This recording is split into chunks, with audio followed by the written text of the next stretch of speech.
Hey, welcome to The Explainer. Today we're going to jump back in time about 6,000 years to ancient Babylon. Now, Babylon became the wealthiest city of its time not because it had gold mines or anything like that, but because its citizens, well, they were the richest people around. They just got money. So in this Explainer, we're going to distill all that timeless financial wisdom from George S. Classen's classic, The Richest Man in Babylon. Okay, let's kick things off with this really powerful idea from the book. It sets the stage perfectly. It's basically saying that building wealth isn't some crazy mystery for a lucky few. Nope. It's actually all about simple universal laws. And if you can just understand them, money is right there for the taking. So, what are these laws? Well, to find the answer, the book introduces us to a character whose financial problems feel, honestly, surprisingly modern. It's a great reminder that some struggles are just timeless. So, meet Banzer. This guy is a master craftsman. We're talking the best chariot builder in the entire city. He works hard, he's amazing at his job, and yet, he's totally broke. And he's just sitting there, completely discouraged, staring at a simple house, while his food pouch is getting emptier and emptier. In this quote, it just captures a feeling so many of us have had, right? Banzier's venting to his friend, a musician named Kobe, saying, "Hey, we live in the wealthiest city on earth, we're surrounded by all this gold, and we have nothing to show for all our hard work." Sound familiar? It's that moment they realize, wait a minute, we've mastered our jobs, but we've never actually tried to learn about wealth. So, Banzier and his friends decide to do something about it. They go seek wisdom from the one guy who seems to have it all figured out, Arcad, the richest man in all of Babylon. They're hoping he can finally explain how a regular person can build a real fortune. And this is where the story gets really good. Arcade tells them, look, I wasn't born with a silver spoon in my mouth. I didn't have some special talent.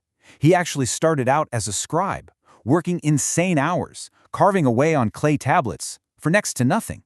His starting point was exactly the same as theirs. This quote right here, this is the turning point.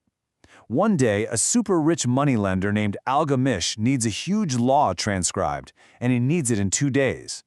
Arcad can't finish in time, so he makes this incredibly bold offer. He says, I'll work all night long for free if you just teach me the secret to getting rich. He chose knowledge over coin. And there it is, the big one, the secret that changes everything.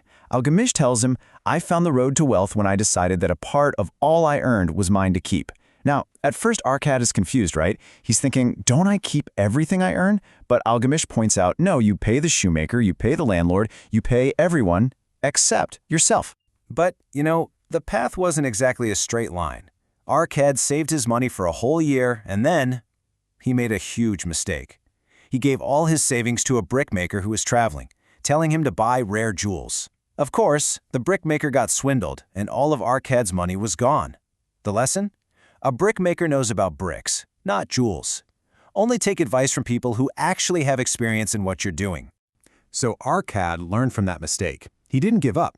Instead, he doubled down on the most important rule he learned from Algamish, the one, single, absolutely critical step to building wealth. And the rule is just beautifully simple. A part of all you earn is yours to keep. So how much? At least 1/10. That's it. For every 10 coins that come into your wallet, you only take out 9 to spend. That simple discipline, that's what starts making your wallet fat instead of lean. The book uses this incredible metaphor to explain the power of that very first step. Saving that first tenth, that very first coin, it's like planting a tiny seed. And the more you faithfully water and feed that seed with consistent savings, the sooner you're going to have a giant tree of wealth to stand under. Okay, so that first rule, think of it as the trunk of the tree. But it's supported by a whole root system. The book lays out all of Arcad's wisdom into 5 simple, totally timeless laws for getting and keeping your gold. So here they are, the 5 laws. It all starts with number 1, which we know. Pay yourself first. Then, number 2, you got to make that gold work for you. Make it your employee so it can make more gold. But you have to be smart. That's 3 and 4. Seek wise counsel and don't invest in stuff you don't understand. And finally, number 5, avoid those get-rich-quick schemes promising impossible returns. It's a whole system. And this is what it looks like in practice. There's another story in the book about these ancient clay tablets that detail the plan of a guy named Dabasir. It's a super simple budget. 10% of what he earns is his to keep. 20% goes straight to paying off his debts. and the last 70% is for all his living expenses. A really clear, actionable plan that took him from being a slave all the way back to self-respect. So, you see, these aren't just old stories. The lessons from Babylon are a direct, powerful message for anyone, anytime, who's looking to grab the steering wheel of their own financial future. And that path, it starts with just one decision.